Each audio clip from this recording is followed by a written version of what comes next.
ประเทศลาวนี่มันมาฮอดจุดนี้ได้จังได๋พี่น้องอยู่ภายในเมืองหมอกอยู่แขวงเสียงขวางโจรเนาะปุ้นเอาป่าไม้เอาต้นไม้ในป่าสงวน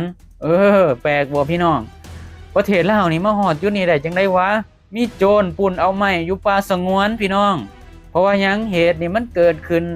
โดนแล้วจนพลเมืองดีเนาะทนบ่ไหวแจ้งเข้าไปก็เลยเจ้าหน้าที่ก็เลยได้ส่งคนเนาะหน่วยเฉพาะกิจลงไปแล้วก็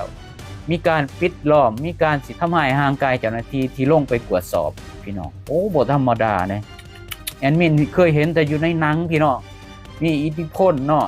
ท้องถิ่นเจ้าหน้าที่ลงไปเนาะในชีวิตจริงอยู่ประเทศลาวมีแล้วพี่น้องโอ้ประเทศลาวนี่สิไปจะได้ไปเบิ่งกัน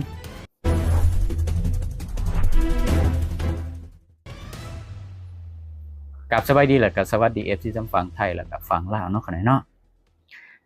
แอดมินก็เคยเห็นแต่อยู่ในหนังนั่นแหละบ่นึกว่าในประเทศลาวก็สิเริ่มมีแล้วเนาะแต่ว่าบ่ฮู้ว่าสิจับได้บ่นี่ในลาวเนี่ยมันก็ยังบ่ย้านพร้อมสังคมออนไลน์เขาก็กว้างขวางมันก็ยังบ่ย้าน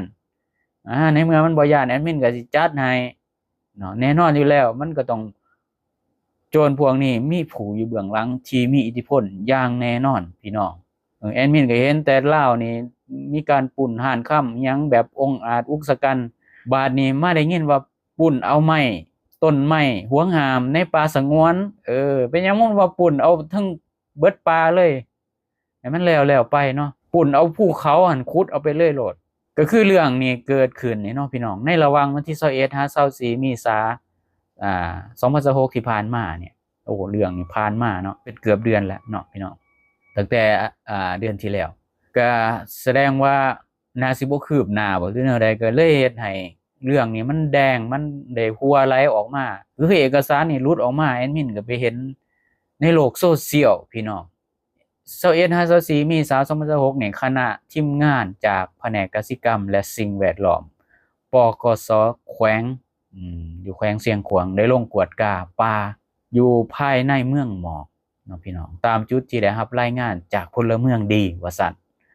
ทั้งหมดนี่มี3จุด3เป้าหมายซึ่งมีรายละเอียดดังนี้พี่น้อง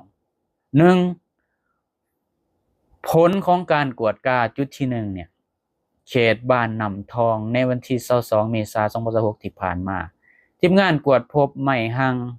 ที่เอามาถอนโฮมไว้อยู่เฮือนของเฒ่าเจอตรงวางซื่อนี่เป็นเหล้าหม่งเหล้าทึ่งซึ่งมีจำนวนประมาณ120ต้นปาโธ120ต้น120ต้นนายบ้านบ่เห็นบ่พี่น้องหรือจังไดหรือมันแนวใดจังไดพี่น้องมันรู้สึกแปลกๆมีปริมาณประมาณ 45,464 เม็ดก่อนโอ้หลายพี่น้องเป็นไม้หวงหามบัญชีไอเนาะโดยบ่ฮู้โตเจ้าของไม้เนาะแต่ว่าฮู้แต่ว่าไม้นี่อยู่เฮือนเฒ่าอันนี้ที่เป็นเหล้าสูงนี่เป็นคนหม่งนี่ทีมงานจึงได้ร่วมกับนายบ้านเนาะเฮ็ดบทบันทึกรักษาไว้เนาะในวันที่23 เมษายน 2026เนาะที่ผ่านมาแล้วก็ได้สมทบเนี่ยกับอำนาจการปกครองเพื่อสอกหาเจ้าของใหม่มายังยืนรับรองเอาใหม่ของตัวเองว่าซั่นเราก็สิบ่ฮู้นะว่าเขาฝากบ่หรือจังไดแต่คันแม่นตามกฎหมายนี่รับฝากใหม่นี่ก็ผิดเด้เพราะว่าเจ้าเป็นลูกแหล่งตีนมือของโจรแล้วบัดนี้ไม้บักใหญ่จังซี่นี่ก็สิบ่ฮู้เจ้าของไม้ก็บ่จักสิว่าแล้วเนาะพี่น้องในส่วนที่ทีมงานลงไปนะพี่น้องตอนที่เพิ่นลงไปฮอดพี่น้องอยู่สะพานไม้หรือว่าขัวไม้นี่แม่นบ่พบในบ้านแล้วก็ประชาชนที่เป็นเจ้าของไม้เลยว่าซั่นบ่เห็นพี่น้องเห็นแต่ไม้ว่าซั่นทางทีมงานนี่ที่เป็นหน่วยเฉพาะกิจที่เพิ่นได้ส่งลงไปนี่ได้ประสานเนาะขอคำสีน้ำจากหัวหน้าแผนกกสิกรรมและก็สิ่งแวดล้อมของเมืองเนาะพี่น้องเพื่อสอบหาวิธีเก็บถอนไม้ดังกล่าวไว้เนาะแล้วก็ให้ไว้อยู่สำนักงานเมืองในส่วนที่ทางเมืองเนี่ยกำลังสอกติดต่อรถนี่กำลังแบบพยายามติดต่อรถแล้วก็แรงงานก็สอกหาทีมงานแล้วก็แรงงานเพื่อขนไม้ขึ้นรถอีหยังประมาณนี้แล้วก็บ่สามารถแก้ไม้ได้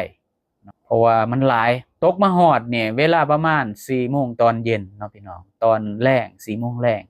มีสายโทรศัพท์เข้าจากในบ้านโทรเข้ามาหาทีมงาน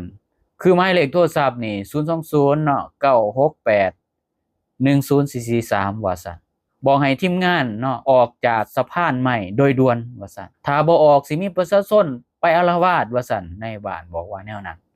หรือใส่กำลังในบ้านว่าแนวนั้นเตือนแล้วก็ในบ้านจะบ่สามารถที่จะห้ามปรามเขาเจ้าใดได้ว่าซั่นให้เฝ้าออกไปว่าซั่นต่อมาประมาณ15นาทีพี่น้องมีประชาชนบ้านน้ำเที่ยงเนาะประมาณ25-30คนใส่ผ้าปิดใบหน้าว่าซั่น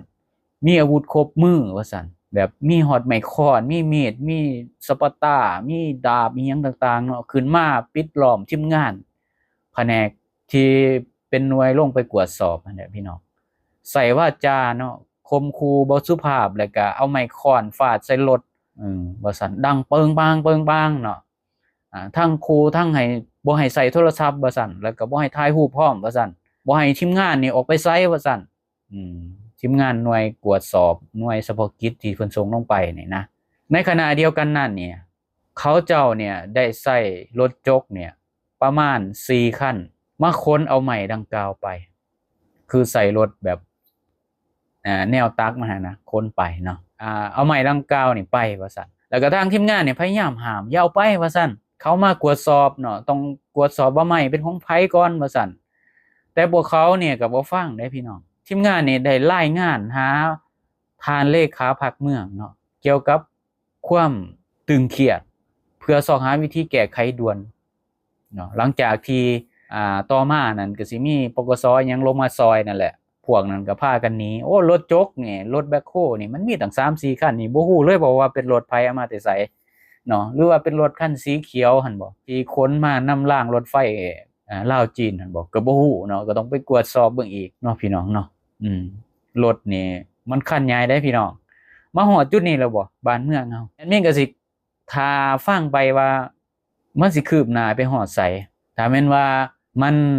เอาผิดบ่ได้นี่แอดมินก็บ่จักสิว่าแล้วกฎหมายบ้านเมืองเนาะก็คือหมายเลขที่15/นย.เพิ่นก็ห้ามไว้แล้วว่าห้ามตัดไม้ทำลายป่าแสดงว่ามันต้องมีผู้มีอิทธิพลเนาะแอดมินก็เคยเว้าสู่ฟังแล้วว่าคันมันบ่แม่นระดับผู้มีอำนาจนี่มันเฮ็ดแนวนี้บ่ได้ดอกไม้พวกนี้แล้วก็มันเป็นไม้สงวนซ้ำมันเป็นไม้สงวนของป่าสงวนแห่งชาติซ้ำเนาะจังได๋แอดมินก็สิมาติดตามนำกันพี่น้องค่ะมีหยังคืบหน้าแอดมินก็สิมาบอกต่อเนาะรอติดตามพร้อมๆกันใน EP ต่อไปสำหรับวันนี้ขอมุณขอบใจขอบุญขอบคุณสำหรับ FC ทุกท่านที่ให้เกียรติเข้ามาติดตามฟังรับชมดูกดไลค์กด Subscribe เพื่อสิบ่พลาดคลิปต่อไป EP ต่อไปสำหรับวันนี้ขอกล่าวคำว่าสวัสดีครับสบายดีบาย